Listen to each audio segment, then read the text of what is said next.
நேர்கள் இணைந்து கொண்டிருப்பது ஃபோக்கஸ் தமிழ் வானொலியில் சதுரங்கம் நிகழ்ச்சி. சதுரங்கம் நிகழ்ச்சியில் இன்று நம்மோடு யாழ்ப்பாணத்திலிருந்து ஒரு சமூக செயற்பாட்டாளர் திரு வேதநாயகம் தபேந்திரன் அவர்கள் கலந்து சிறப்பிக்கின்றார். அவருடனான இந்த சந்திப்பு அரங்கத்தை மெல்பர்ன் நகரிலிருந்து அரசியல் ஆய்வாளர் ராஜ் அவர்கள் தொகுத்து வழங்குகின்றார். அவர்களுடனான சந்திப்பு அரங்கத்துக்குள் நாங்கள் உங்களை நேரடியாகவே அழைத்துச் செல்கிறோம். ராஜ், தொடருங்கள். நன்றி சத்யபாலன். தபேந்திரன் அவர்களுடைய வீடியோ வர வேண்டும், பார்த்து கொண்டிருக்கிறோம்.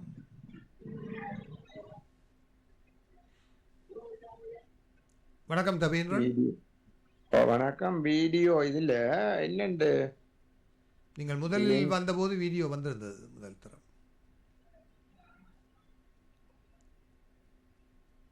முதலிலே வந்திருந்தது, ஆனால் பின்னர் மறைந்து விட்டது. என்ன பிரச்சனை? உங்கள் கேமராவை ஆன் பண்ணுங்கள். கேமராவையோ பாப்பா.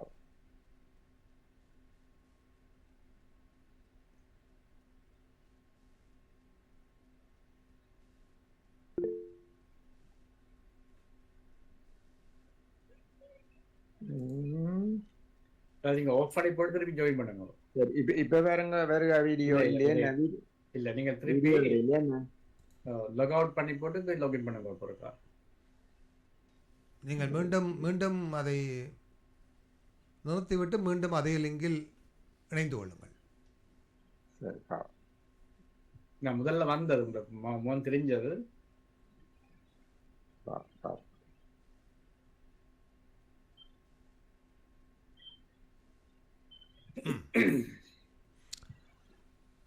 ஆம் நேர்களே, அவர்களுடைய தொழில்நுட்ப விடயங்கள் தொடர்பாக தபேந்திரன் அவர்கள் முயற்சிகளை மேற்கொண்டு இருக்கிறார். அவருடைய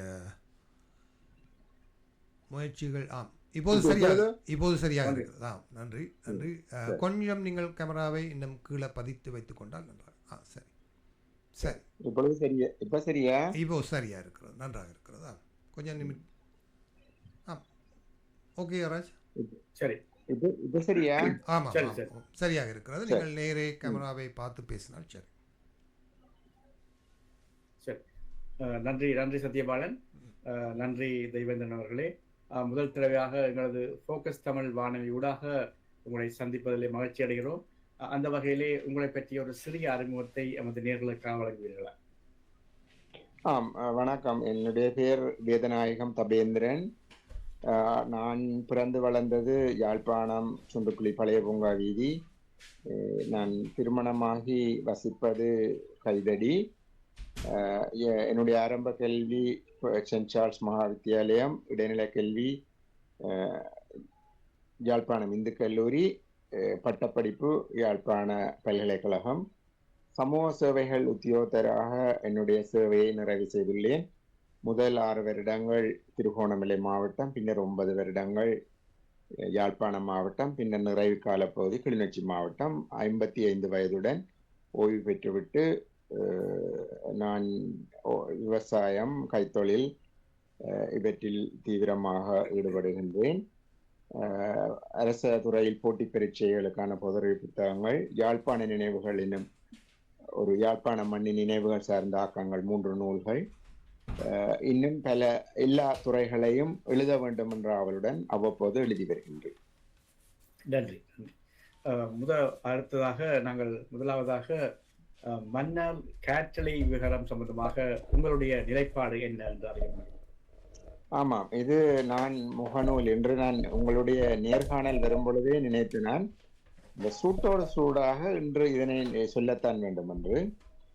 இந்த மன்னார் காற்றாலை மின்சாரம் தொடர்பாக சொல்ல போனால், இலங்கையினுடைய வடமேற்கு பகுதிகளில் காற்று, அதாவது வருடம் முழுவதும் ஒரு காற்றாலை மின்சாரம் இயங்கக்கூடிய அளவிற்கு காற்றினுடைய திசை இருப்பதாக கணிப்பிட்டுத்தான் இங்கு காற்றாலை மின்சாரத்தை நிறுவியுள்ளார்கள். அதற்கு முன்னோடியாக புலோப்பளை பளை பிரதேச பிரிவில், பளை நகரத்திலிருந்து ஒரு 2 கிலோமீட்டர் தொலைவில் புலோப்பளை கேரதீவு அருகு வழியில் ஏற்கனவே 2018ஆம் ஆண்டில் காற்றாலைகள் நிறுவப்பட்டு அவை மிக வெற்றிகரமாக இயங்கி வருகின்றன. அந்த 2018க்கு பின்னரான கால பகுதியில் அதனை தொடர்ந்து மன்னாரிலும் காற்றாலை மின்சாரம் ஏற்கனவே நிறுவப்பட்டது. நிறுவப்பட்ட போது நான் இந்த முறை எதிர்ப்பு போராட்டங்கள் என்று ஹர்த்தால் அதற்கு எதிராக மன்னாரில் அருட்தந்தையர்கள் கன்னியாஸ்திரிகள் தலைமையில் பெரிய அளவிலான ஆர்ப்பாட்டங்கள் எல்லாம் நடைபெற்று வருகின்றது. அப்ப மன்னார் நகரத்தில் உள்ள என்னுடைய நண்பர்களை கேட்டேன், இதற்கு முன்னரும் காற்றாலை பூட்டப்பட்டதுதானே, ஏன் எதிர்க்கவில்லை, இப்பொழுது ஏன் எதிர்க்கின்றீர்கள்? அப்பொழுது மஹிந்த ராஜபக்சவனுடைய ஆட்சி, நான் நினைக்கின்றேன் அது 2019 ஆண்டு கோத்தபாய ராஜபக்சனுடைய ஆட்சி, மஹிந்த கோத்தா எல்லாம் ஒன்றுதானே.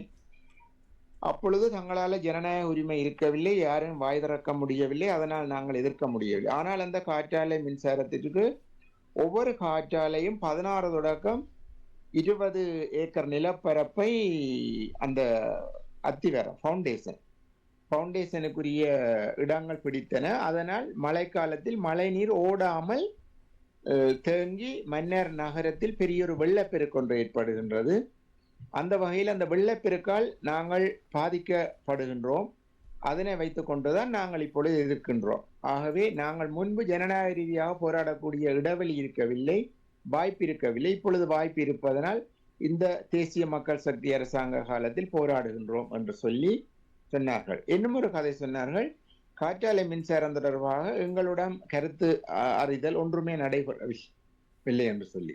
அப்பொழுது நான் கேட்டேன், மாவட்ட ஒருங்கிணைப்பு குழு கூட்டத்தில் அதை இப்படி ஒரு ப்ரப்போசல் வரவே இல்லை என்று சொல்லி ஒரு இலங்கை நிர்வாக சேவை அதிகாரி மன்னாரில் கடமையாற்றுவர் என்னுடன் தனிப்பட்ட தொலைபேசியில் கதைக்கும் பொழுது கூறினார். அப்ப இப்படி ஒரு நிலைப்பாடு இருக்கின்றது. அதே நேரம் புலோப்பளை கீரதீவு காற்றாலை மின் நிலையங்கள் அமைக்கப்பட்ட பொழுது குறித்த ஒரு தமிழ் அரசியல்வாதியின் தூண்டுதலில் மக்கள் எதிர்ப்பு போராட்டம் நடத்தினார்கள். பின்னர் அந்த அரசியல்வாதி அந்த ஒப்பந்ததாரர்களிடம் ஒரு தொகை பணத்தை வாங்கி கொண்டு போராட்டத்தை அத்துடன் நடைபெறாமல் பார்த்து கொண்டார் என்ற ஒரு குற்றச்சாட்டும் இருக்கின்றது. நான் இது ஆதாரமாக சொல்லவில்லை, ஒரு உயர்மட்டத்தில் இருந்து வந்த கருத்து. அந்த அரசியல்வாதி யாரென்னும் சொல்லவில்லை, நீங்கள் கேட்கவும் வேண்டாம். அப்ப அதுபோல இந்த மன்னார் காற்றாலை மின்சாரத்திலும் ஒரு அரசியல்வாதியினுடைய தலையீடுனூடாக இப்படி முறையற்ற ரீதியில் பணம் உழைக்க முயற்சிக்கின்றார்களா என்ற ஒரு குற்றச்சாட்டையும் முன்வைக்கின்றார்கள் சிலர். ஆனால் இந்த குற்றச்சாட்டு ஒரு வலுவாக ஏற்றுக்கொள்வதற்கு என்னால் முடியவில்லை. ஏனென்றால் அருட்தந்தையர்கள் கன்னியாஸ்திரிகள் இதில் மக்களுடன் மக்களாக நின்று போராடுகின்றார்கள். ஆகவே மன்னாரில் சுற்றுச்சூழல் பாதிப்பை ஏற்படுத்தும் என்று சொல்லி மற்ற இதில் சில மிகைப்படுத்தப்பட்ட நிலைகள் இருக்கின்றது. இந்த கீரதீவு அருகு வழி காற்றாலைக்கு நான் அருகில் நின்று கூட பார்த்திருக்கின்றேன், புலப்பளைக்கும் சென்று பார்த்திருக்கின்றேன். இந்த காற்றாலைகள் சுழலும் பொழுது இரைச்சல் சத்தம் ஒன்றுமே இல்லை. ஆகவே இந்த இரைச்சல் வருகின்றது. வெளிநாட்டிலிருந்து சைபீரியன் பேர்ட்ஸ் அந்த பறவைகள் இடம்பெயர்ந்து வரும்போது அந்த பறவைகளுக்கு இந்த காற்றாலைகள் ஒரு இடையூறாக இருக்கும் என்று சொல்லுகின்றார்கள்.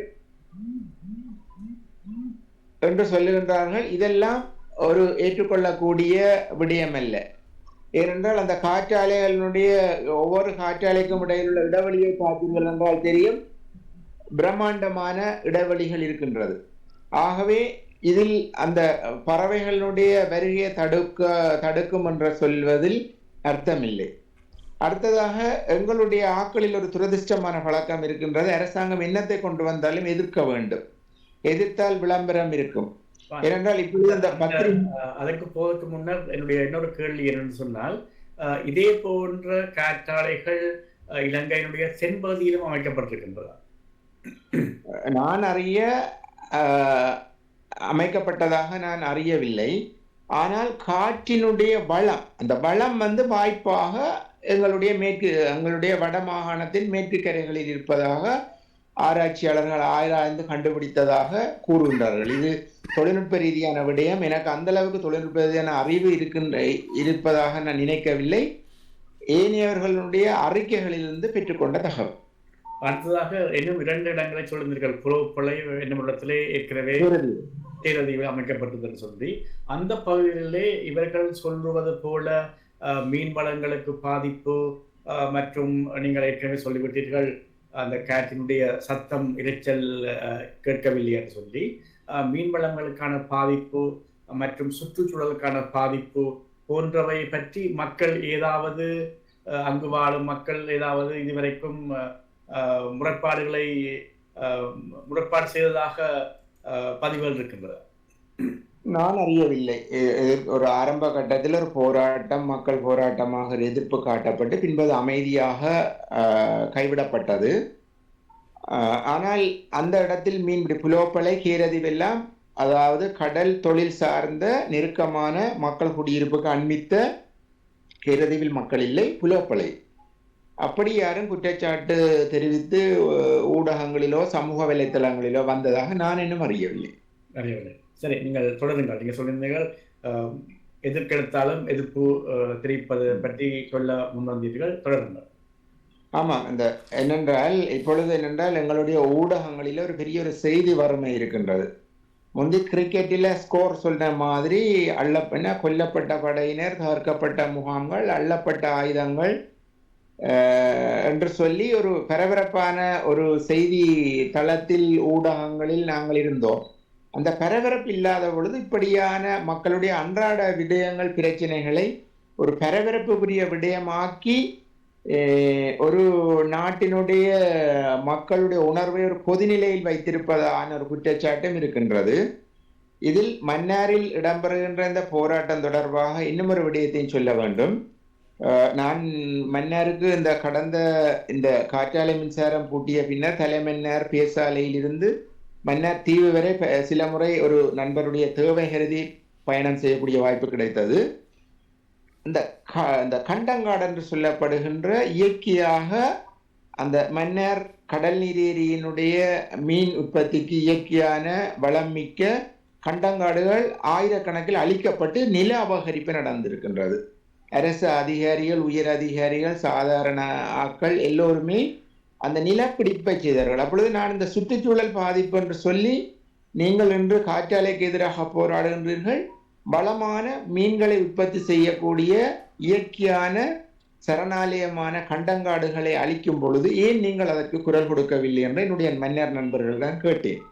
இல்லை, அது கோத்தபாய அரசாங்கம், மஹிந்த ராஜபக்ச அரசாங்கத்திடம் ஒன்றுமே கதைக்க முடியாது, ஜனநாயக இடைவெளி எங்களுக்கு இருக்கவில்லை, அதனால் நாங்கள் ரிசாத் பதியுதீன் போன்றவர்கள் சண்டித்தனம் செய்தார்கள், எங்களால் ஒன்றும் முடியாமல் போய்விட்டது என்று சொல்லுகின்றார்கள். இது அவர்களுடைய வாதம். ஆகவே இந்த காற்றாலை மின்சாரம் இயற்கைக்கான பாதிப்பு என்பதில் ஒரு முரண்பட்ட பக்கங்கள் இருக்கின்றன என்பதை நான் தெரிவித்துக் கொள்வேன். அப்படியானால் இப்பொழுது ஜனநாயக ரீதியிலே ஆர்ப்பாட்டங்கள், எதிர்ப்புகள் தெரிவிக்கக்கூடிய ஒரு சந்தர்ப்பம் கிடைத்ததை வைத்துக்கொண்டு மக்கள் தங்களுடைய ஆதங்கங்களை தெரிந்தோ தெரியாமலோ வெளிப்படுத்தி வருகிறார்கள் என்று நாங்கள் எடுத்துக்கொள்ளலாம். உண்மைதான். இப்பொழுது இந்த பொங்கு தமிழ் என்று சொல்லி 2002ஆம் ஆண்டு காலப்பகுதியில் நடத்தினார்கள். பிறகு 2005ஆம் ஆண்டு மஹிந்த ராஜபக்ச நவம்பரில் ஆட்சிக்கு வந்து 2015 ஜனவரி மட்டும் 10 வருடங்கள் தொடர்ச்சியாக ஜனாதிபதியாக இருந்த பொழுது யாரும் பொங்கு தமிழ் நடத்த முடியவில்லை. மாவீரர் தினத்துக்கு விளக்கேற்ற முடியவில்லை. விளக்கேற்றியவர்கள் எல்லாம் பிடித்து பயங்கரவாத தடை சட்டத்துக்குள் சிறையிட்டார்கள். ஆகவே நாங்கள் எங்களுடைய உணர்ச்சி என்பது ஒரு ஜனநாயக இடைவெளிக்கு ஊடாக வெளிக்காட்டப்படுகின்றது ஒழிய எல்லா காலமும் வெளிக்காட்டக்கூடிய சூழ்நிலை இல்லை. ஆகவே மத்தியில் அமைகின்ற ஆட்சியினுடைய தன்மையை பொறுத்துதான் எங்களுடைய தமிழ் தேசியமாக இருக்கலாம், எங்களுடைய ஏனைய ஜனநாயக உரிமைகளாக இருக்கலாம், வெளிப்படுத்தக்கூடிய வாய்ப்பு அமைகின்றது. சரி, இப்படியாக எங்களுக்கு சொல்லும்போது தமிழ் பகுதியிலே வரும் எந்த ஒரு அபிவிருத்தி திட்டங்களுக்கும், அநேகமான அபிவிருத்தி திட்டங்களுக்கு தமிழ் மக்கள் தங்களுடைய எதிர்ப்பை வெளிப்படுத்தி வருகிறார்கள். இதே போலத்தான் பரிந்துரையிலும் நான் நினைக்கிறேன் விக்னேஸ்வரன் ஐயா முதலமைச்சராக இருந்த காலத்திலே ஒரு துறைமுகம் அமைக்கப்பட இருந்தது. அதாவது கடல் தொழிலாளருக்கான துறைமுகம், அதுக்கும் கூட எதிர்ப்பு தெரிவிக்கப்பட்டு அது பின்னர் கைவிடப்பட்டதாக அறிகிறோம். இப்படியாக நடைபெறுகின்றது. இந்த வகையிலே அரசாங்கத்துக்கு எதிர்ப்பு தெரிவிக்க வேண்டும் என்ற ஒரு நோக்கத்துடன் இருப்பதாக மக்களை தூண்டுவதாக அரசியல் கட்சிகள் செயற்படும் சந்தர்ப்பத்திலே திலீவனுடைய அஞ்சல் நிகழ்வுக்கு அமைச்சர் சந்திரசேகரன் சென்ற பொழுது அங்கும் கூட அவருக்கு எதிர்ப்பு தெரிவிக்கப்பட்டது. இது பற்றி உங்களுடைய கருத்து என்ன? திலீபனுடைய அஞ்சலி நினைவுக்கு அமைச்சர் சந்திரசேகரன் செல்வதற்கு அவருக்குள்ள உரிமையை யாரும் மறக்க முடியாது. அதே நேரம் இது தொடர்பாக இந்த அகில இலங்கை தமிழ் காங்கிரஸ் கட்சி தொடர்பாக ஒரு முரண்பட்ட நிலை இருக்கின்றது என்னென்றால், அவர்கள்லாம் திலீபனுக்கு அஞ்சலி செலுத்தலாம், அவர்கள்லாம் திலீபனுடைய அஞ்சலியில் யார் யார் பங்கு பெற்றலாம், பங்கு பெற்ற கூடாது என்று சொல்லுகின்ற ஒரு ஒரு தடை விதிக்கின்ற ஒரு ஆதிக்க மனப்பான்மை அவர்களிடம் இருக்கின்றது. அது வருந்தத்தக்கது. ஏனென்றால் திலீபன் என்பவர் ஒரு தமிழீழ விடுதலை புலிகள் இயக்கத்தினுடைய ஒரு போராளியாக இருந்து உண்ணாநிருந்து இறந்தவர். அவரை குறித்த ஒரு அரசியல் கட்சி தங்களுடைய உரிமையாக வலுக்கட்டாயமாக வைத்திருப்பது கண்டிக்கத்தக்கது. ஏனென்றால் அந்த உணர்வு சார்ந்த எல்லோருக்கும் உள்ள ஜனநாயக உரிமை அது ஒரு பக்கம். இரண்டாவதாக அமைச்சர் சந்திரசேகரன் கிட்டத்தட்ட 2010ஆம் ஆண்டு 2009 போர் முடிந்து 2010 ஏப்ரல் மாதம் 26ஆம் தேதியா இருக்க ஒன்றும் பாராளுமன்ற தேர்தல் நடைபெற்றது. அன்றிலிருந்து தொடர்ச்சியாக அதற்கு முன்பும் வேட்புமனு தாக்கல் செய்திருக்க வேண்டும். யாழ்ப்பாணம் தேர்தல் மாவட்டத்தில் தொடர்ச்சியாக வேட்புமனு தாக்கல் செய்து அவர் தேர்தலில் போட்டியிட்டு வந்தார். ஆனால் இந்த முறை அவர் தேசிய பட்டியலூடாகவும் மக்கள் அமோக ஆதரவினூடாக 3 பாராளுமன்ற உறுப்பினர்கள் கிடைத்தது அவருடைய கட்சிக்கு. ஆகவே அமைச்சர் சந்திரசேகரன் கிட்டத்தட்ட 20 வருடங்களுக்கு மேலாக இங்கு இருக்கின்றார். இதற்கு முன்பும் மைத்திரிபால சிறிசேனனுடைய காலத்தில் ஒரு ஜனநாயக இடைவெளி கிடைத்தது. அந்த 2015 19 மட்டும். அந்த காலத்தில் அவர் தமிழ் காங்கிரஸ் இதே போல அஞ்சலி செலுத்திய திலீபனுக்கு. அப்பொழுது ஏன் ராமலிங்கம் சந்திரசேகரன் வரவில்லை என்று கேள்வி எழுப்புகின்றனர். இந்த கேள்விக்குரிய பதில், இவர் ஒரு அமைச்சராக இருந்து கொண்டு வரும் பொழுது அதற்குரிய செய்தி கணிப்பும் விளம்பர பிரசித்தம் பப்ளிசிட்டியும் ஒரு முக்கியத்துவமானது. ஆகவே இவர் அமைச்சராக இல்லாத காலத்தில் வந்திருக்கலாமே, இப்பொழுது அமைச்சராக வந்த பொழுது வருகின்றாரே என்ற ஒரு குற்றச்சாட்டு சொல்லப்படுகின்றது.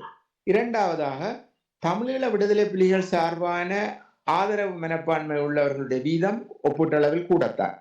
அது என்னால் வீதாசாரமா சொல்ல முடியல. 50 வீதத்திற்கு மேல் 50.1 இருக்கலாம், 90 இருக்கலாம். எனக்கு என்னால் உத்தியோகபூர்வமாக கணிக்க முடியாது.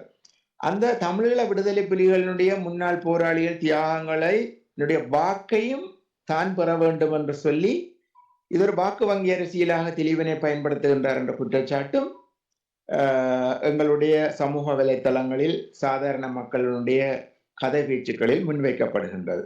அதே நேரம் நாளைக்கு அனுரகுமார திசாநாயக்கனுடைய அரசாங்கம் மாறி கோத்தபாய ராஜபக்ச போன்ற ஒரு கடும்போக்கு அரசாங்கம் இன்னும் ஒரு வடிவத்தில் வந்தால் திலீபனுக்கு அஞ்சலி செலுத்த முடியாது, மாவீர தினங்களிலும் அஞ்சலி செலுத்த முடியாது. அதனை நினைத்து கொண்டு இந்த மக்கள் தங்களுடைய தேசிய பாதுகாப்பு குந்தகம் இல்லாத வகையில், அரசாங்கத்தினுடைய சட்டத்திட்டங்களால் கண்டிக்கப்படாத வகையில உணர்வுகளை வெளிப்படுத்த வேண்டும் என்பதை என்னுடைய தனிப்பட்ட வேண்டுகோளாக முன்வைக்கின்றேன். இந்த வேளையில் நம்மோடு நிகழ்ச்சியில் ஒரு நேயர் இணைந்திருக்கிறார், அவரை இணைத்துக் கொள்கிறோம். வணக்கம். வணக்கம் உங்கள் மூவருக்கும். நன்றி நன்றி, வணக்கம். சொல்லுங்க. இவன் பீனா புதியவனும் ஃப்ரம் பிரான்ஸ். இவர்கள் இப்பொழுது நான் கடைசியாக செவிமடுத்த விடயத்திலிருந்து நான் தொடர்கின்றேன். திலீபனை தமிழீழ புலிகளின் உறுப்பினராக மக்கள் பார்க்கவில்லை. அது சொல்ற 50க்கும் மேற்பட்டவர்கள் அதற்காக. இதுதான் இங்க இருக்க பிரச்சனை. ஒரு நேரம் மிக குறைவாகவே இருப்பதால் சுருக்கமாக கேள்வியோடு மட்டும் ஆக இவர் திலீபனை ஒரு மக்கள் சக்தியாகவும் ஒரு அவிஞ்சாகவும், ஏன் அந்த ஆயுதங்கள்னால் தமிழன் அழிந்தது என்பதை அவர் ஆயுதங்களை புறத்தண்டிருந்து புரிகிறது. ஆகவே இப்படியான பேச்சுவார்த்தைகள் ஏற்றுக்கொள்ள மக்கள் சக்தியாக பாருங்கள். அந்த வகையில யார் வந்தாலும் வணக்கம் செலுத்தணும். இதை எங்கட மரணங்களை இவைகளை குத்தகைக்கு எடுத்துக்கொண்டு ஒரு அரசியல் நடத்துவார் சொன்னால் இதை எப்படி நீங்க அனுமதிக்கிறீர்கள் என்பதுதான் இங்கே கேள்வி. நன்றி நன்றி நன்றி நன்றி பிரியவன். இதை கேள்வி என்று சொல்வதா கருத்து என்று சொல்வதா என்று எனக்கு தெரியவில்லை. சரி, அடுத்ததாக இதே போன்ற சம்பவம் தான் முன்னரும் செம்மணியிலே நடைபெற்ற அந்த அணையா விளக்கு போராட்டத்திலும் கூட சந்திரசேகரன் மற்றும் சிவஞானம் ஐயா அவர்களுக்கும் நிகழ்ந்தது. சிவஞானம் ஐயா அவர்களுக்கு ஒரு தனிப்பட்ட ரீதியாக கட்சி ரீதியாக அது நடைபெற்றதாக சொல்லலாம். சந்திரசேகரன் அவர்களுக்கு அங்குள்ள அநேகமாக இதே மாதிரியான செயற்பாட்டவர்கள்லாம் அந்த நிகழ்வையும் அந்த அந்த நிகழ்வையும் செய்திருந்தார்கள். இது பற்றி செம்மணியில் நடைபெற்ற விஷயத்தை பற்றி ஏதாவது சொல்ல முடியுமா? இப்பொழுது பாருங்கள், இப்பொழுது இந்த சந்திரசேகரன் நெல்லூரில் திலீபனுடைய அஞ்சலிக்கு செலுத்த பொழுது ஒருவர் தான் தடுத்து கொண்டு நின்றார். ஒரு கூட்டமாக நின்று தடுத்ததாக அந்த நிகழ்வில் யாரும் காணவில்லை. அதுபோல் செம்மணியில் அணையா விளக்கு போராட்டத்தில் ஒரு கட்சியினுடைய ஒரு சில உறுப்பினர்கள், இன்னும் ஒரு பாசையில் சொல்ல போனால் ஒரு வன்முறை அதிதீவிர வன்முறை போக்குள்ள ஓரிருவர் நின்று அதனை தடுப்பதை வைத்துக்கொண்டு அந்த கட்சியினுடைய முழு உறுப்பினர்களும் கட்சியினுடைய உத்தியோகபூர்வமான முடிவு அபிப்பிராயம் இது என்று சொல்ல முடியாது.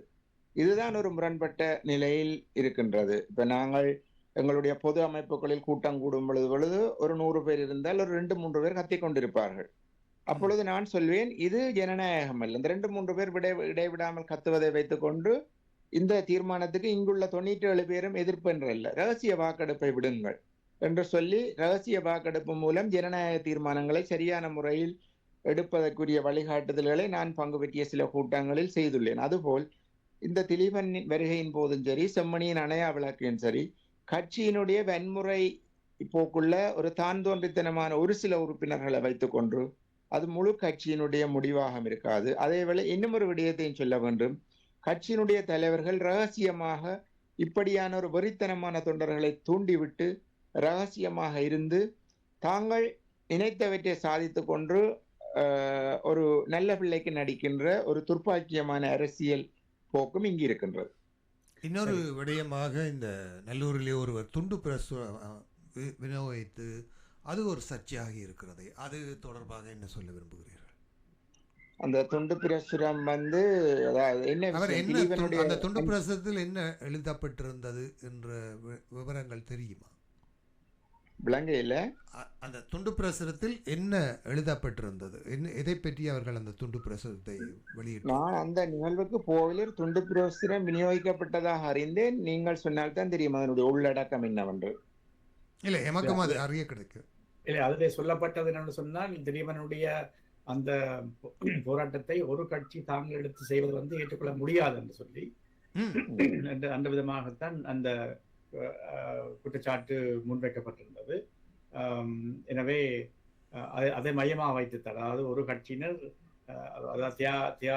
திலீபனுடைய தியாகத்தை தாங்கள் மதிப்பதாகவும் அதை நாங்கள் போற்ற வேண்டும் என்று சொல்லியும், ஆனால் இதை ஒரு கட்சியினர் எடுத்து அதை தங்களுக்கு கட்சிக்கு சார்பாக அல்லது அரசியலுக்கு சார்பாக பாவிப்பது ஏற்றுக்கொள்ள முடியாது என்று சொன்னதான் நான் சொல்லப்பட்டது. கேள்வி என்னவென்று சொன்னால், அதை செய்தவர் யார் என்பதை பற்றி ஏதாவது தகவல் உங்களுக்கு தெரியுமா? இல்லை, நீங்கள் ஒரு துண்டு பிரசுரம் வழங்கப்பட்டதுன்னு கேள்விப்பட்டிருக்கிறேன். உள்ளடக்கம் இப்பொழுது நீங்கள் சொல்லி தான் தெரிகின்றது என்ன விடயம் என்று. இதுல என்ன ஒரு விடயம் என்னவென்றால், இந்த திலீபனுடைய உண்மையாக திலீபன் இறந்தது நல்லூர் கோயிலுடைய பின்வீதி, வடக்கு வீதியினுடைய கிழக்குப்புறம். அந்த நேரம் 10:48. நான் உயர்தரம் வகுப்பில் 1ஆம் ஆண்டு மாணவன், 87ஆம் ஆண்டு. அந்த சமயம் ஒரு சனியோ ஞாயிறு அவர் இறந்தது. நான் நிற்கின்றேன் அந்த இடத்தில். அந்த திலீபனுடைய ஸ்தூபி வைத்திருக்கின்றது நல்லூரினுடைய வெளிப்புறம், அதாவது பருத்துத்துறை வீதியினுடைய ஒரு மூலை, இப்பொழுது ரியோ ஐஸ்கிரீம் அமைந்துள்ள இடத்துக்கு பக்கத்தில். ஆகவே அந்த இடம் தொடர்பான ஒரு முரண்பாடு மாறுபாடு இருக்கின்றது ஒன்று. அடுத்து, அந்த இடத்தில் யார் கைமுந்தி சோடித்து தகர பந்தல் போடுகின்றார்களோ அவர்களுக்குத்தான் திலீபன் சொந்தம் மாதிரி ஒரு நிலைப்பாடு இருக்கின்றது. வேணுமென்றால் அடுத்த முறை இன்னும் ஒரு கட்சி செப்டம்பர் 15ஆம் தேதிக்கு முன்னரே அந்த இடத்தை பிடித்து மாநகர சபை போலீஸ் அனுமதிகளையும் முறைப்படி பெற்று முன்கூட்டியே அந்த இடத்தை பிடித்து அஞ்சலி செலுத்த முற்பட்டால் அது இன்னொரு கட்சிக்கு போறதுக்குரிய வாய்ப்பும் இருக்கின்றது. ஆகவே இங்க ஒரு கட்சி கைமுந்தி போய் திலீபனுடைய நினைவை ஏகபோகமாக தான் செய்ய வேண்டும் என்று கொண்டாடுகின்ற நிலப்பாடு இருக்கின்றதை ஒழிய ஒரு கட்சிக்குரியதாக யாரும் உத்தியோகபூர்வமாகவோ உத்தியோகபூர்வமற்ற ரீதியிலே கொடுக்கவில்லை. அவர்கள் கைமுந்தி அந்த இடத்தை கைப்பற்றி அதற்கு அஞ்சலிக்குரிய ஏற்பாடுகளை செய்வதனால் அவர்கள் தான் ஏகபோகம் போன்ற நிலைப்பாட்டை கொண்டு வந்திருக்கின்றது. உங்கள் கேமராவை கொஞ்சம் பதித்து வைத்துக் கொள்ளுங்கள். இப்பொழுது இல்லை இல்லை, நிமித்தங்கள் உங்கள் சரி, இப்போது ஓரளவுக்கு நன்றாக இருக்கிறது. நன்றி. இந்த பொது நிகழ்வுகள் அல்லது இந்த விடுதலை போராட்டத்தில் ஈடுபட்ட விடுதலை புலிகளுடைய மாவீரர் நாள் நிகழ்வாக இருக்கட்டும் அல்லது திலீபனுடைய நினைவாக இருக்கட்டும், இவற்றை எல்லாவற்றிலும் ஒரு ஒரு கட்டமைப்பு ரீதியாக ஒரு பொது அமைப்புகளின் அஞ்சலி நிகழ்வாக நடத்தப்பட வேண்டும் என பல முயற்சிகள் எடுக்கப்பட்டு வருகின்றன. ஆனால் அவை கைகூடவில்லை. இது சாத்தியப்படும் என நீங்கள் நம்புகிறீர்களா? அது ஒரு கட்சி தவிர்ந்து ஒரு பொது கட்டமைப்பாக இதை உருவாக்கி, இதை முன்னாள் போராளிகள் கூட இவற்றை வலியுறுத்துகிறார்கள். ஆனால் அது ஏன் யாழ்ப்பாணத்தில் சாத்தியம் இல்லாமல் போய்கொண்டிருக்கிறது?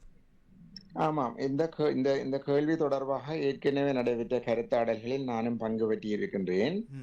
அதாவது 83 ஜூலை 25ஆம் தேதி நடைபெற்ற ஜே.ஆர். ஜெயவர்தன சிறில் மத்தியுவால் திட்டமிடப்பட்டு ஏவப்பட்ட வன்முறையின் பின்னர் தமிழ் இளைஞர்கள், இளம்பெண்கள், மக்கள் எல்லோரும் கிளர்ந்தெழுந்து ஆயுத போராட்டத்தின் மூலம் விடுதலையைத்தான் பெறலாம் என்று இருந்த பொழுது கிட்டத்தட்ட 36 இயக்கங்கள் உருவாகி இருந்தன. அதில் ஏற்கனவே இருந்த இயக்கங்கள் முக்கியமாக அவர்கள்தான் முன்னணியில் இருந்தார்கள். தமிழீழ விடுதலை புலிகள், தமிழீழ விடுதலை இயக்கம், ஈழ புரட்சி அமைப்பு, தமிழீழ மக்கள் விடுதலை கழகம், இப்படியான முக்கியமான இயக்கங்கள்லாம் முன்னணியில் இருந்தார்கள். பின்னர் போராட்ட சூழ்நிலைகளில் ஏனைய இயக்கங்களை விடுதலை புலிகள் தடை செய்து தாங்கள் மட்டும் போராட வேண்டும் என்ற நிலை உருவாகிய போது 82ஆம் ஆண்டு என்று நினைக்கின்றேன், சங்கர் இறந்தார் நவம்பர் 27. அதனை 89ஆம் ஆண்டிலிருந்து மாவீரர் தினம் என்று சொல்லி தமிழீழ விடுதலை புலிகள் இயக்கத்தால் உத்தியோகபூர்வமாக அறிவித்து வருடம் 2008ஆம் ஆண்டு வரையும் தலைவர் பிரபாகரன் அது குறித்த ஒரு அஞ்சலி உரையை வருடாந்தம் உரையாற்றி வந்தார். இந்த ஏனைய இயக்கங்கள் தடை செய்யப்படற்கு முன்பாக 74ஆம் ஆண்டு என்று நினைக்கின்றேன், 74 ஜூன் 5ஆம் தேதி சிவகுமாரன், உரும்பிராய் சிவகுமாரன் கோப்பாய் தோட்டவழியில் விஷம் மருந்தி தற்கொலை செய்து கொண்டார். அப்ப அதற்கு பின்னர் 86ஆம் ஆண்டு ஏப்ரல் மாதத்துக்கு பிறகான சூழ்நிலைகளில் தான் இந்த இயக்கங்களை தடை செய்து விடுதலை புலிகள் ஏகபோக இயக்கமாகிய நிகழ்வு நடந்தது.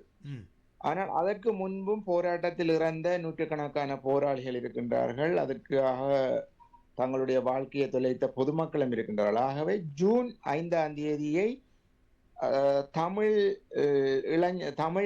தமிழ் விடுதலை போராட்டத்திற்கான தேசிய நினைவு நாள் என்று கொண்டாட வேண்டும் என்ற ஒரு கருத்து ஏனைய இயக்கங்கள் பொதுவாக சிந்திப்பவர்களால் முன்வைக்கப்பட்டு வருகின்றது. ஆனால் தமிழீழ விடுதலை புலிகள் தான் இதற்காக அதிக போராளிகளை இழந்தார்கள். ஆகவே அவர்களுடைய மாவீரர் தினமாகிய நவம்பர் 7ஆம் தேதியை தான் எல்லோரும் கடைபிடிக்க வேண்டும் என்ற ஒரு வற்புறுத்தலான நிலை ஒன்றை சொல்லுகின்றனர். அவர்களும் இவர்களும் இணங்கி ஒரு பொது வழியில் ஒரு பொதுவான நாளை கொண்டாடுவதற்குரிய கால மாற்றம், கட்டமைப்பு மாற்றம் நிச்சயம் தேவையானது. அதனை செய்து இவர்கள் நவம்பர் 27ஆம் தேதி மாவீரர் தினத்தை தமிழீழ விடுதலை புலிகள் இயக்கத்தினுடைய ஆதரவாளர்கள், உறுப்பினர்கள் கொண்டாடுவது போல பொது நாளையும் கொண்டாடி கொண்டு அவர்கள் தங்களுடைய நாளையும் கொண்டாடுவதற்குரிய உரிமையை மதிக்க வேண்டும். அது அந்த உரிமைக்குரிய விட்டு கொடுப்பும் கட்டாயம் தேவையானது. ஆனால் சரி, அதிகம் இந்த விடயத்துக்கு செல்வதற்கு முன்னர், ஆனால் இது தொடர்பாக ஒரு மிக சங்கடமான நிலைமை என்னென்றால் விடுதலை புலிகளுடைய அமைப்பு மட்டும்தான் இந்த நிகழ்வுகளை நடத்த வேண்டும், ஏனையவர்களுக்கு அதில் சந்தர்ப்பம் இல்லை என்ற ஒரு பொதுவான மக்கள் கருத்து இருப்பது என்பது எப்படி நாங்கள் பார்க்கக்கூடியது? இது பொதுவான மக்கள் கருத்து. ஏகபோக உரிமை என்பது அவர்களுக்கு வழங்கப்படுவது ஏன் இல்லை? ஏனென்றால் இந்த போராட்டத்தின் 86 ஏப்ரலில் சகோதர இயக்க மோதல்களால் போராட்டத்தினுடைய திசை வேறொரு திசைக்கு போய்விட்டது. பிறகு 87 இலங்கை இந்திய ஒப்பந்தத்தை தொடர்ந்து இந்திய ராணுவம் இந்திய அமைதிப்படையாக வந்த காலத்தில் தங்களுடைய பாதுகாப்பு கருதி அவர்களுடைய தற்போதைய சூழ்நிலையைத்தான் நான் கேட்கிறேன். தற்போதைய சூழ்நிலையில் இது தொடர்பாக இப்போதும் இந்த விடுதலை புலிகள் அமைப்பு என்ற விடயத்தில் கூட ஒரு பொது கட்டமைப்பாக இவர்கள் செய்யாமல் இதை ஒரு கட்சி தாங்கள் தத்தெடுத்துக் கொள்வது என்ற ஒரு நிலைமை, இதற்கு முடிவு கட்ட முடியாதா? அந்த விடுதலை புலிகள் இயக்கத்தினுடைய நினைவேந்தலாக இருக்கட்டும், அதை எல்லா கட்சிகளும் எல்லா அமைப்புகளுக்குமான ஒரு பொது கட்டமைப்பு தான் இதை இனி நடத்த வேண்டும் என்ற ஒரு நிலைப்பாட்டை ஏன் இன்னமும் யாழ்ப்பாணத்திலோ அல்லது இலங்கையின் வடக்கு கிழக்கில் ஏற்படுத்த முடியவில்லை? நீங்கள் ஒரு காலத்திலே விக்னேஸ்வரன் முதலமைச்சராக இருந்தபோது அவர்தான் முள்ளிவாய்க்காலில் சென்று விளக்கேற்ற வேண்டும் என்ற ஒரு நிலைமை உருவானது. அவ்வாறு இல்லாமல் ஒரு பொது கட்டமைப்பை உருவாக்கி இந்த நினைவேந்தல்களை நடத்துவதற்கான ஒரு முயற்சி செய்யப்பட வேண்டும் என நீங்கள் நினைக்கிறீர்களா? இது தொடர்பாக சமூக வலைத்தளங்களில் தொடர்ச்சியாக கருத்தாடல்கள் செய்யப்பட்டு வந்தது. அது நான் முதல் சொன்னது போல் சொன்னேன், ஒரு அமைப்பினுள் 100 பேர் இருந்தால் 2-3 பேர் எதிர்த்தவுடன் அதை மற்றவர்கள் மௌனமாக போனால் அது பொது கருத்தாக ஏற்றுக்கொள்ளப்படுகின்ற ஒரு துர்ப்பாக்கியமான நிலை ஒன்று இருக்கின்றது எங்களுடைய சமூகத்தில் என்று இந்த உரையாடலில் சற்று முன்னர் தெரிவித்திருந்தேன். ஆகவே இந்த எல்லா இயக்கத்தினுடைய தியாகங்கள், ஒரே குடும்பத்தில் 3 இயக்கத்தில் பிள்ளைகளை பறிகொடுத்த பெற்றோர்கள் கூட இருக்கின்றார்கள். எல்லா இயக்கத்தினுடைய இறந்தவர்களுடைய சார்பாக பொதுவான விடயம் என்பது பல வருடங்களாக கதைக்கப்பட்டு வருகின்றது. இது ஒரு நிறுவனமயப்பட்டு தீர்மானம் எடுக்கக்கூடிய நிலைக்கு செல்லவில்லை என்பதுதான் உண்மையானது. விடுதலை புலிகளினுடைய உறுப்பினர்கள் அதிக அளவில் போராளிகளாக இருந்தார்கள், இறந்தார்கள் என்பதனால் அவர்களுக்குரிய உரிமை அதிகமானது, அவர்களுடைய கருத்தை தான் ஏற்றுக்கொள்ள வேண்டும் என்ற ஒரு நிலைப்பாட்டை முன்வைக்கின்றனர். அப்பொழுது நான் முதல் சொன்னது போல் நவம்பர் 27 அவர்கள் கொண்டாடி கொண்டு அதே நேரம் இந்த பொது நாளையும் கொண்டாட வர வேண்டும் என்ற கருத்து சொல்லப்பட்டு வருகின்றது. ஆனால் அவர்களுடைய ஆதரவாளர்கள் அப்படியல்ல, இந்த நாளைத்தான் எல்லாரும் ஏற்றுக்கொண்டு வாருங்கள் என்று சொல்லி ஒரு கட்டாயப்படுத்திய மனோபாவத்தில் தான் இந்த கருத்தாடல்கள் சமூக வலைத்தளங்களில் பொது இடங்களிலுடைய கலந்துரையாடல்களில் பின்பற்றப்பட்டு வருகிறது. சரி ராஜ், நாங்கள் சிறிய இடைவெளி எடுத்துக்கொண்டு அடுத்த பகுதிக்கு செல்லலாம். சத்யபாலன், நன்றி ராஜ். நேர்கள் இணைந்து கேட்டுக்கொண்டிருப்பது ஃபோக்கஸ் தமிழ் வானொலியில் சதுரங்கம் நிகழ்ச்சி.